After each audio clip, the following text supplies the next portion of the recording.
The drawing-room at Ashvale had 40 candles burning the night Lady Osgood set it within earshot of the footman, and only one of them was a maid. Nettie Graves stood in the passageway beside the linen press, her arms full of freshly starched table covers, and she did not move. She could not. The voices on the other side of the service door were speaking in that particular register she had learned to recognize in 7 years of domestic work. Too soft for the room, too precise for conversation, the kind of volume that means someone has weighed the cost of being heard and decided on the minimum. "The tincture must go into the wine at dinner," the first voice said. "Not the claret. He takes the Madeira before the first remove. No more than 12 drops. Sufficient to make it appear a sudden complaint of the heart." A pause. Then the second voice, lower and rougher. A man's voice she did not know. "And the letter?" "The solicitor. The solicitor will receive nothing until Reginald inherits. Once the Duke of Castleford is dead, everything falls to my son. That is the law. That is all we require." Nettie's arms tightened around the linens, the table covers pressed into her chin. Beneath her hands she could feel the precise cotton weave, 140 threads to the inch, the same cloth she had counted out and folded and pressed every week for the past 4 years, since she had come to Ashvale as an undermaid and worked her way to the linen room. She did not know the man's voice. She knew the woman's. Lady Osgood was the dowager cousin of the current Duke. She had lived at Ashvale for 11 years, since her husband's estate failed, and she moved through the house with the confidence of a woman who had decided that proximity to a title was equivalent to possessing one. She was not a wicked person, Nettie had always thought. Or she had always thought so before this moment. She was a woman who had organized her entire self around her son Reginald's eventual advantage, and she had simply arrived, tonight, in a passageway Nettie could not now name, at the outer edge of what that organization would permit her to do. The Duke of Castleford was 34 years old. He had been at Ashvale for 8 months, since inheriting from his uncle, and he ate alone most evenings, and he took his Madeira before the first remove, and he would sit down to dinner in 40 minutes. She set the linens down on the floor of the passageway, very carefully, and did not allow them to make a sound. If you have ever stood at the edge of a thing you cannot unknow, stay with this story. Because what happens next mattered very much. And it will not go the way you are perhaps expecting. She went first to Mr. Finch, the butler. This was correct. He was the appropriate authority. She told him what she had heard, as plainly and completely as she could, standing in the pantry with her hands clasped in front of her apron, because she did not trust herself to keep them still otherwise. The pantry smelled of silver polish and cold stone. Mr. Finch's table was precisely arranged, a ledger open to the evening's dinner notations, a pen set parallel to the edge, the bottle of polish capped and stored correctly to the left. Everything in its proper place.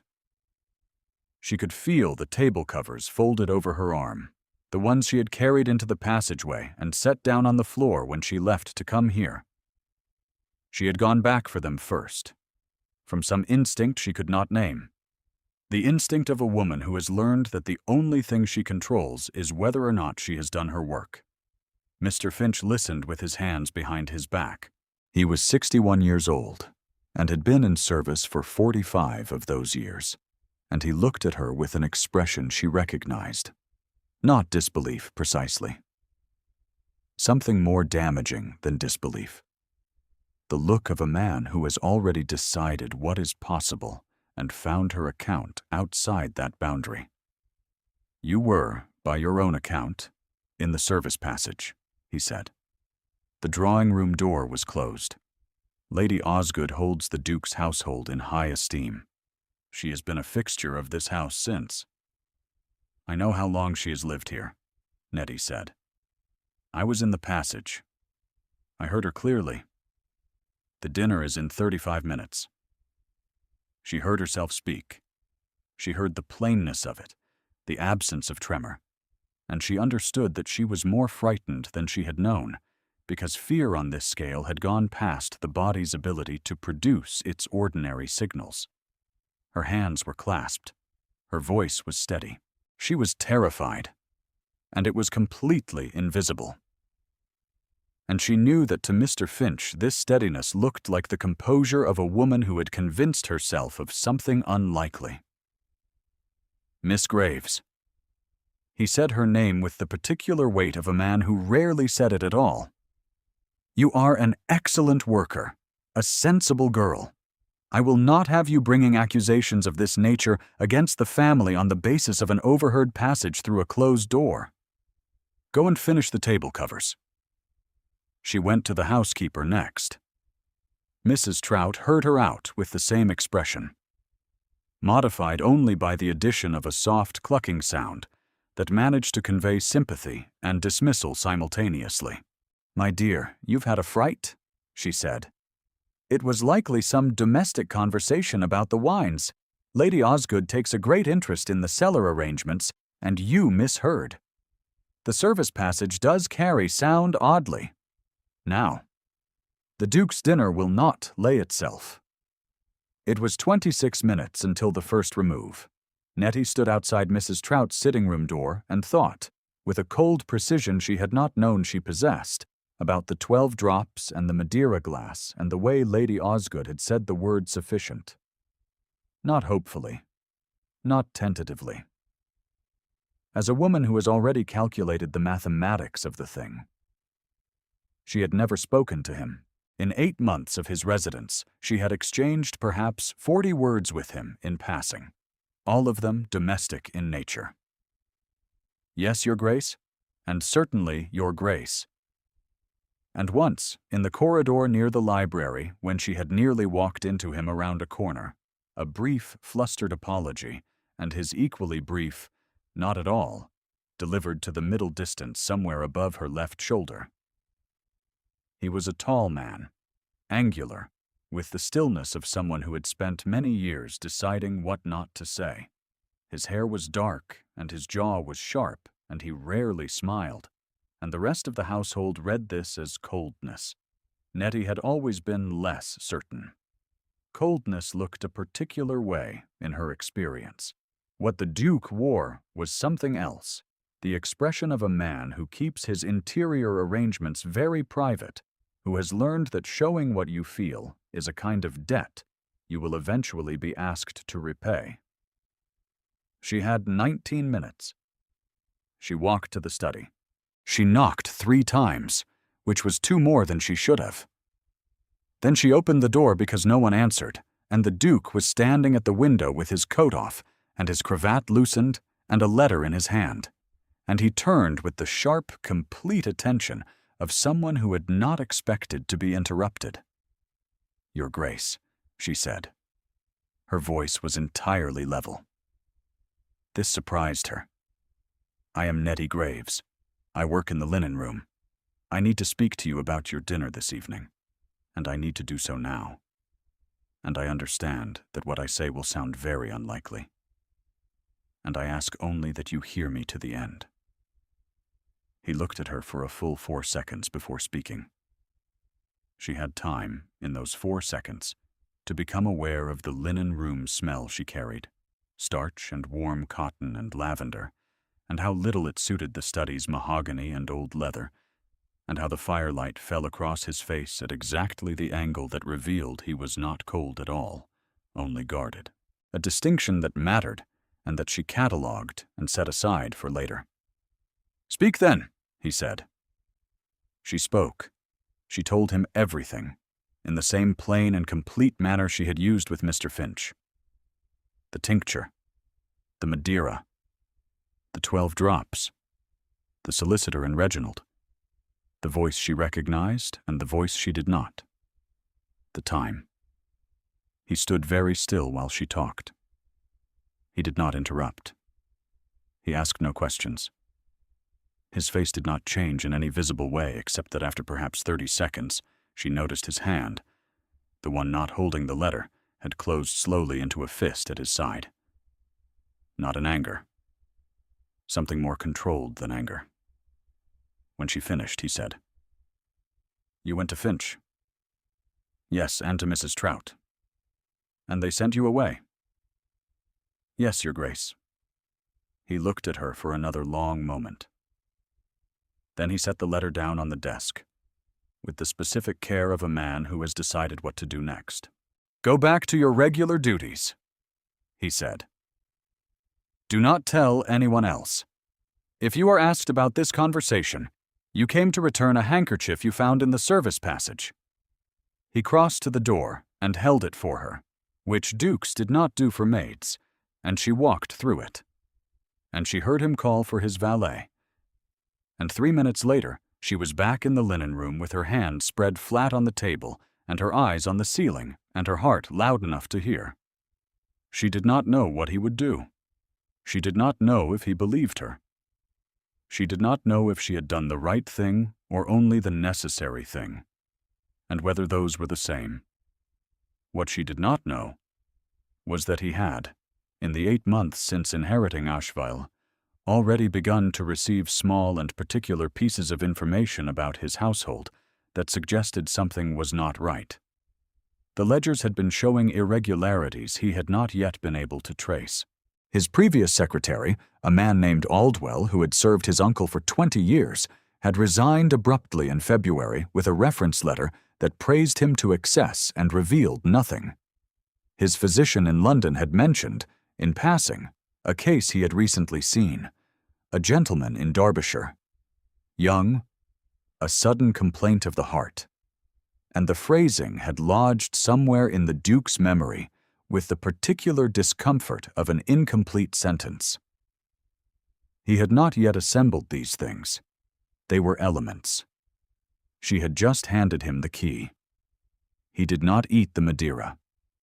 He had the first remove brought forward on the pretense of a changed schedule, and he ate with a deliberate appetite that showed Lady Osgood nothing she could interpret, and he watched her face across the table with the care of a geologist watching a hillside for signs of movement. The dining room held 12 candelabras and a table set for 8, because Lady Osgood had arranged a small party on short notice with the efficiency of a woman who considered such arrangements her natural prerogative. There were 2 neighbors, a cousin of a neighbor, and Reginald, who sat at the Duke's right and spoke at considerable length about hunting, with the unbothered energy of a young man who has never once been required to listen. The Duke responded in monosyllables. He was competent at monosyllables. They could be made to sound like agreement or displeasure, depending on the need. She sat at his left hand, as she always did, composed in her wine-colored gown with the pearl drops at her ears, and she smiled at something Reginald said, and she did not look at the Madeira glass, and she did not look at the Duke, and she cut her fish with the precise, unhurried movements of a woman who is at peace with herself. She thought. The Duke understood that she had already won. He excused himself early and sent for the physician from Dunmore at 9:30. The Madeira was tested.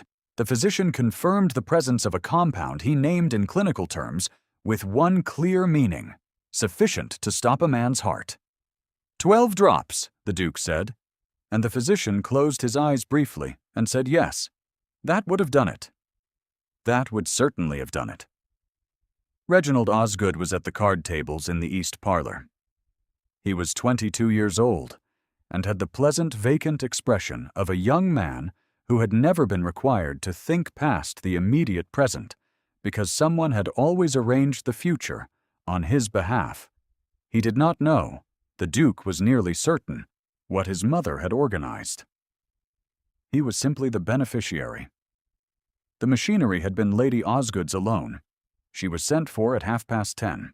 She came into the study with the absolute composure that had taken her through 41 years of a life that had not given her many of the things she had wanted, and she stood in front of the fire and looked at the Duke and the physician and the glass of tested Madeira on the desk, and something shifted behind her eyes.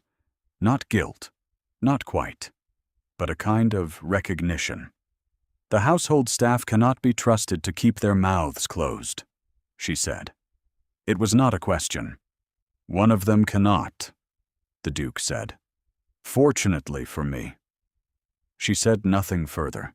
She had the dignity, or perhaps only the discipline, to understand that the scene was finished, and that what came next was not something she would negotiate from inside this room. She left Ashvale the following morning with Reginald and 3 trunks and the particular silence of a woman who has discovered the limit of what she is able to arrange. The house was very quiet for the 2 days after. Nettie noticed it the way she noticed the weather, as a background condition against which the work continued. She laid and lifted and counted linens. She pressed the holland cloth and the cambric and the damask. The iron's heat a familiar geography across her hands. She told no one what she had done, because the Duke had asked her not to, and because there was, in any case, nothing to tell that had not already been resolved without her participation. She had done her part. The rest of it had been his. On the 3rd morning, Mr. Finch summoned her to the butler's pantry and told her, without quite meeting her eyes, that she was to attend the Duke in the library at 11. She wore her second-best dress, which was her best dress with a clean collar, and she was in the library at 11 exactly. The Duke was already there, standing at the window with the morning light behind him, and he did not look like a man who had come close to dying 3 days ago. He looked like a man who had slept. There was something in his face she had not seen in the hallway or the study. Not ease, precisely, but the nearest thing to it she had observed on his particular features. He said her name first. "Miss Graves." "Your Grace." "I have spoken with Finch and Mrs. Trout," he said. "I understand they did not receive your account with the seriousness it warranted." "They did not believe me," she said. "That is not precisely the same thing. They believed me incapable of accurate perception." He looked at her for a moment with something she could not name. "Yes," he said. "That is a more correct formulation." "I am not incapable of accurate perception," she said. Not defiantly. As a plain statement of fact, the same register she would use to report the thread count of a holland cloth. "No," he said. "You are not." He crossed to the desk and picked up a folded document and held it out to her. She took it. It was an offer of position, the post of housekeeper at Ashvale, at a salary that was nearly 3 times her current wages, effective immediately upon her acceptance. She read it through once and then again. "Mrs. Trout is the housekeeper," she said. "Mrs. Trout has accepted a pensioned retirement," he said. "She leaves at the end of the month." Nettie looked at the document. Then she looked at the Duke, who was watching her with that careful inward attention she was beginning to recognize as his version of being completely present. "You cannot give me this position because I came to your study that night," she said. "That is not sufficient grounds. I am 24. I have 7 years of service, none of it in a senior capacity. There are women with twice my experience." "I know your age," he said. "I know your years of service. I am aware there are other candidates. I am also aware that you walked into my study knowing I might not believe you, knowing your position made you invisible to the very authority you were circumventing, and told me what you had heard with perfect clarity and without asking for anything in return." A pause. His voice was level, but something in it was not quite level. "That is sufficient grounds."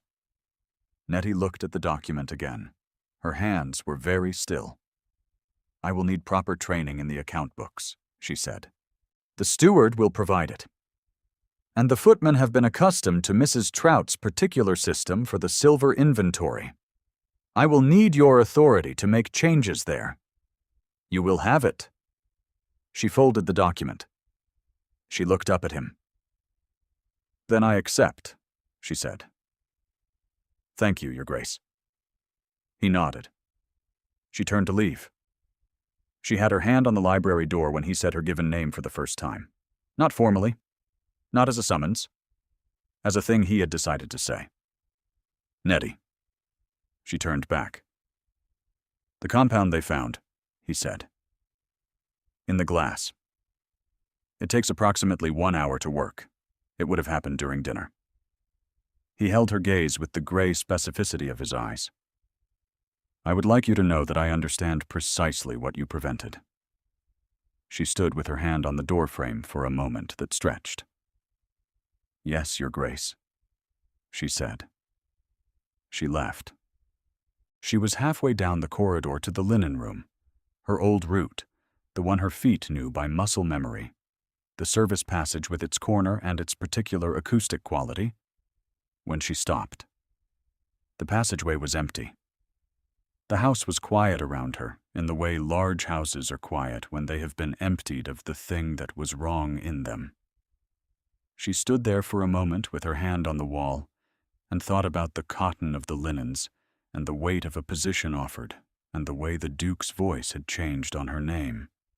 Just slightly. Just enough. She went to the housekeeper's room. She would need to inventory it before the month was out. The weeks that followed were organized and difficult, which Nettie had expected. What she had not expected was how often the Duke was in her vicinity as she learned the accounts, in the way of a man who happened to have a great many questions about the household management of his estate at precisely the hours when she was working in the rooms adjacent to his study. She noticed it first in the second week, when he arrived at the door of the west parlor while she was taking inventory of the candlesticks and asked about the schedule for the formal rooms. It was a reasonable question. She answered it. The following morning, he appeared at the door of the morning room while she was reviewing the linen order and asked about the arrangement of the guest chambers for winter. Also reasonable. Also answered. He asked about the linen inventory and the footman's rota and the formal china. He asked with specific intelligence about every answer.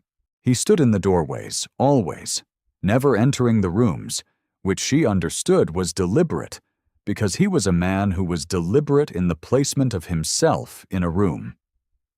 She began to recognize the pattern of his interest the same way she recognized the pattern of a cloth's weave, not by looking directly at it, but by the texture it left against her hands. There was a warmth in being attended to by someone who genuinely attended.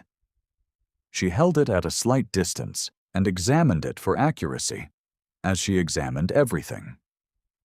She did not name it. Not then. She filed it alongside other things she knew and did not say.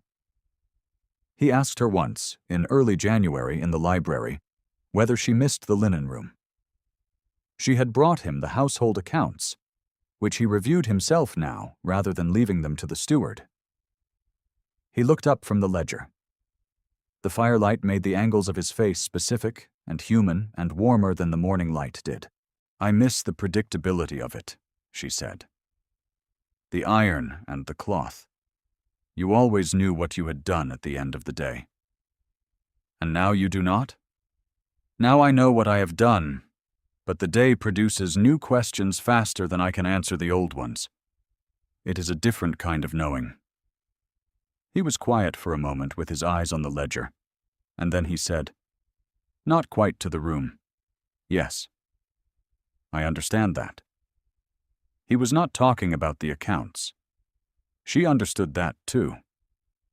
She also understood, with the same cold precision she had used in the passageway 3 months ago, that she was a woman whose position existed entirely at his pleasure, and that there were 30 people in the county who would have something to say about the way he looked at her, and that she was 24 and the daughter of a Shropshire schoolmaster and the granddaughter of nobody in particular, and that all of these things were real and not separable from whatever this was. She had not been raised to be impractical. Her father had taught her Latin and arithmetic, and the habit of examining her own reasoning for the places where she wanted a thing and told herself she was being sensible. She examined this with the same rigor. He was 34 years old, and the holder of an estate in 3 counties, and the possessor of a face that had been described by the other housemaids in the autumn in terms she had declined to contribute to. He was also a man who had believed her when no one else had, and who had understood the difference between disbelief and incapacity for accurate perception, and whose hands had been warm around hers in the corridor, in that brief, unguarded moment, and who looked at her with the particular quality of a man who could not stop noticing the specific person in front of him, no matter what the correct social direction was. She was, in her own estimation, an honest woman. The practical objections were real. The other thing was also real. She could hold both. What settled the matter, in the end, was not a declaration. It was a morning in February when she found him in the gallery, standing in front of the portrait of his mother, which had been rehung in January after a period of storage she was not supposed to know about. She had not been supposed to know about the storage because it had happened before her tenure as housekeeper, but she had asked Mrs. Trout, in those last days of the handover, about the rectangular pale patch on the gallery's north wall, the one that showed where a large painting had kept the light from fading the plaster. Mrs. Trout had said, with the compression of a woman who had decided the information was not hers to give. The late Duchess. His Grace preferred not to see her every day. And then she had gone on immediately to the subject of the Polish schedule for the gallery floor, and Nettie had let her go. His mother had been dead since he was 11 years old. There was no one else in the gallery. He did not know she was there.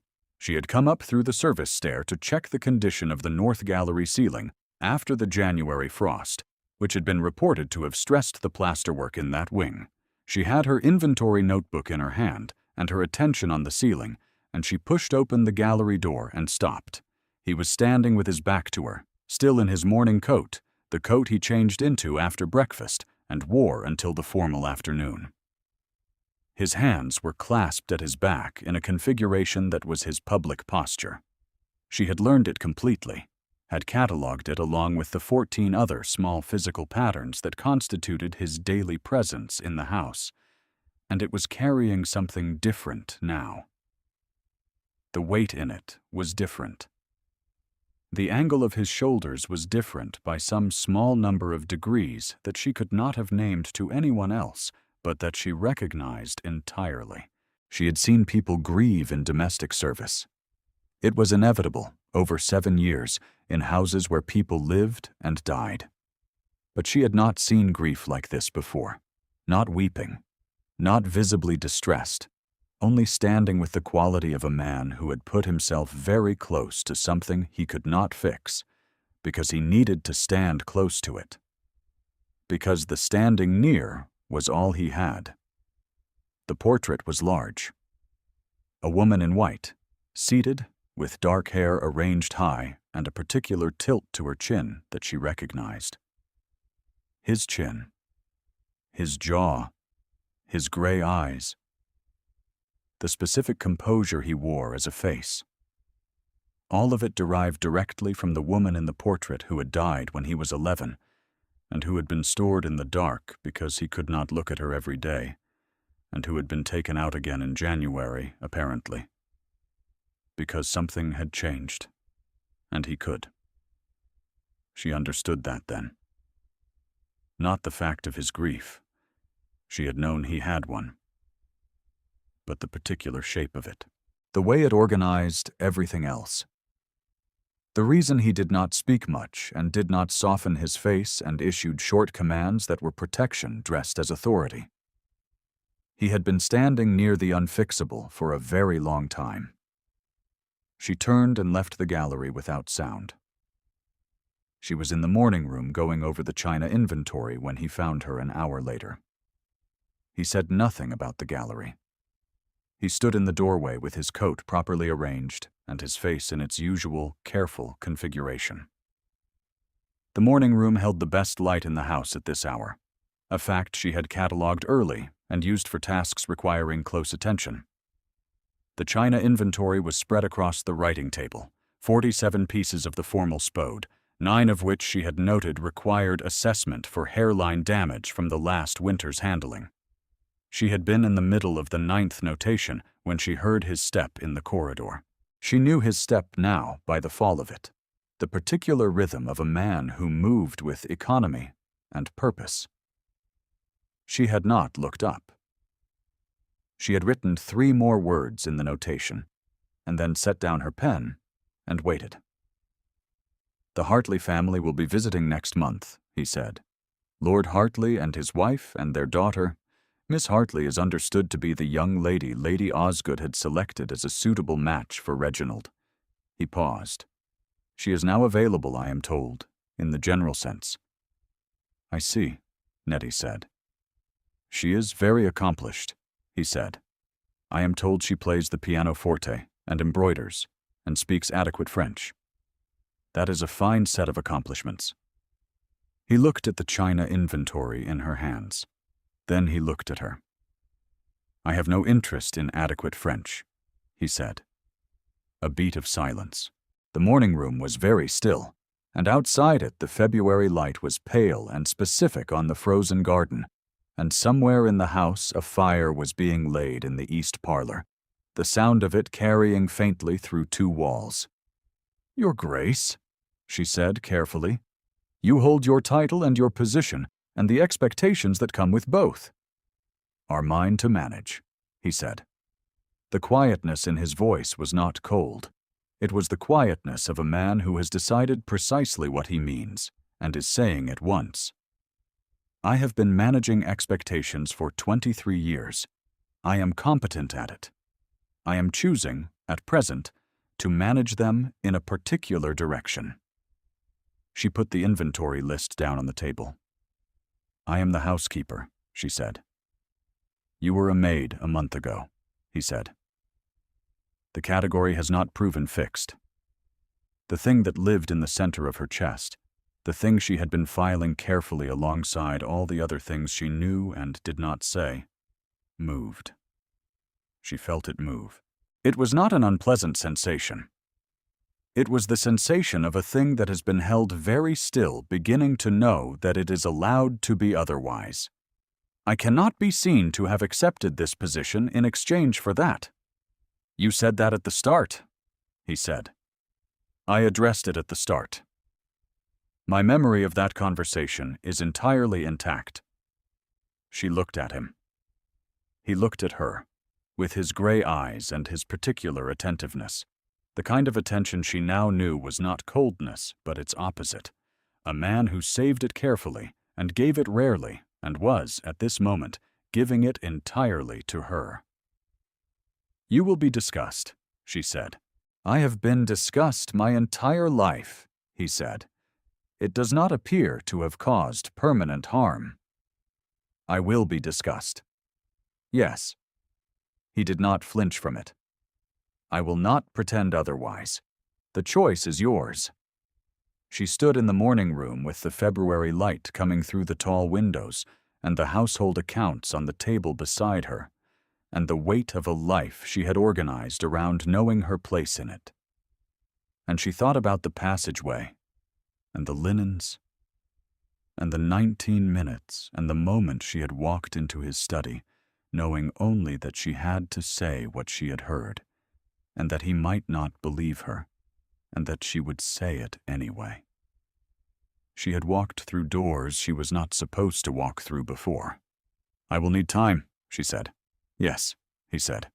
"And I will not allow the household to believe that my position is contingent upon personal favor." "It is not," he said, "and will not be.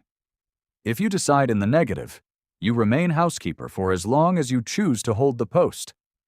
That is not negotiable and not revocable." She looked at him for a long moment. "That is either very generous or very inconvenient." Something moved in his face. Not a smile, quite, but the nearest approach to one she had yet observed. "Both," he said, simultaneously. She picked up the inventory. He remained in the doorway for a moment longer than was necessary, with his hands at his sides, and his face in the configuration she was beginning to know was not his public one at all. And then he removed himself with the exact economy of motion that characterized everything he did. And the morning room was quiet again, and the china inventory required completion. And she sat down and completed it, with her hands entirely steady, and her mind doing something else entirely. She told him yes in March, in the library, at the end of the household accounts review. She had thought carefully about how to say it, and then said none of the things she had prepared, and said instead, "I believe the direction you mentioned in February is one I am willing to manage alongside you." He looked up from the ledger. "Yes?" he said. "Yes," she said. He set down the pen.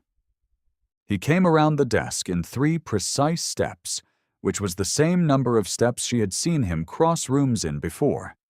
And he took her right hand, bare, because she had removed her gloves to handle the ledger pages, and held it for a moment with both of his, the way people hold things they have been careful about for a very long time. She felt his pulse through her palm. Or perhaps it was hers. The two were difficult to distinguish in that particular moment, which was the most honest thing she had felt in years, and she stood very still and let it be uncontained. The firelight was low. The library was very quiet. The way libraries are quiet because silence is what they are built to hold.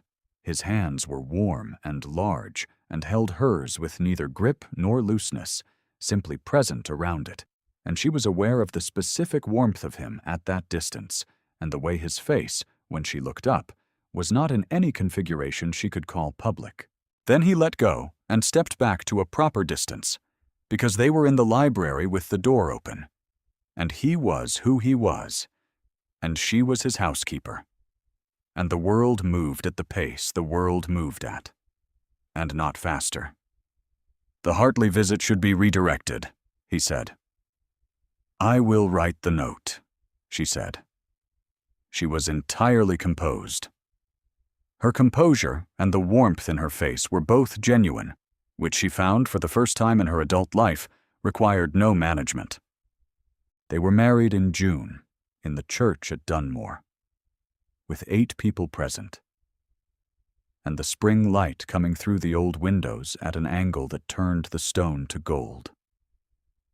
And Nettie wore a cream gown that had been made for her by a seamstress in the village, and cost more than she had made in 3 months in the linen room, and she was not certain at any point during the ceremony that any of it was real, until the moment she turned and found him looking at her with that particular attention. The unguarded kind.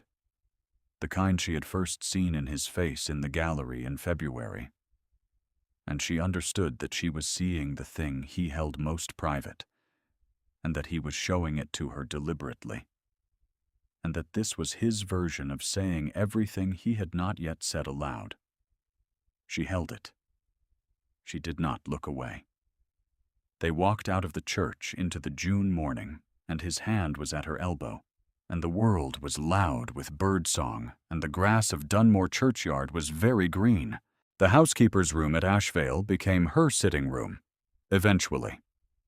She established a new housekeeper in the autumn, a woman of 40 years' experience who found the account system sensible and the footman manageable, and Nettie showed her the linen room last, because it deserved its own introduction. 140 threads to the inch. The iron with its familiar weight. The smell of starch and warm cotton and lavender that had been, for 7 years, the whole geography of a day she had organized with perfect precision. She stood in the doorway and looked at it for a moment, and then she left it to someone who needed it. That winter, the Duke, her husband, which still required a moment's internal recalibration each time she thought it, began sitting with her in the evenings in the room that had become theirs, a smaller room than the formal sitting room. Warmer, with the fire that caught quickly and the window that showed the grounds in fading light. He had a particular habit she came to know. He would read in silence for an hour, and then set the book down, and say something he had been thinking about for quite a long time. as though the reading were only the visible activity, and the thinking were the real one. She answered him every time, from the same place she had answered the first question he had ever really asked her, the one in the library about the linen room, about knowing what you had done at the end of a day. The knowing, she had learned, was different now. Larger. Less containable. And she did not miss the containment at all. There was a night in December when the snow was moving past the window in long, slow diagonals, and the fire was down to deep orange coals, and she had fallen asleep in the chair with a household account book open across her knees, which she would have been embarrassed about if she had been awake. She woke to the book being removed. Very carefully. By a man who could move quietly when he chose to.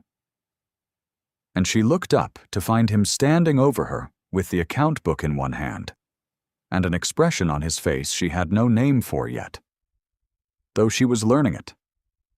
She looked at the window. The snow was still moving. 12 drops? She said. He was quiet.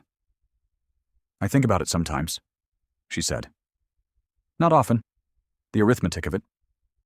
He set the account book on the table. He sat in the chair across from hers, close enough that the firelight moved across both their faces. So do I, he said. They sat together in the orange warmth while the snow filled the window and the coals settled, and outside the grounds of Ashvale were very white and very still, and inside the room that was theirs, the account book lay closed on the table, and the fire burned down, and neither of them moved for a very long time, and it was enough. It was exactly enough. If her story moved you, let her know in the comments. She spent 7 years learning to be seen, and she would not mind the company.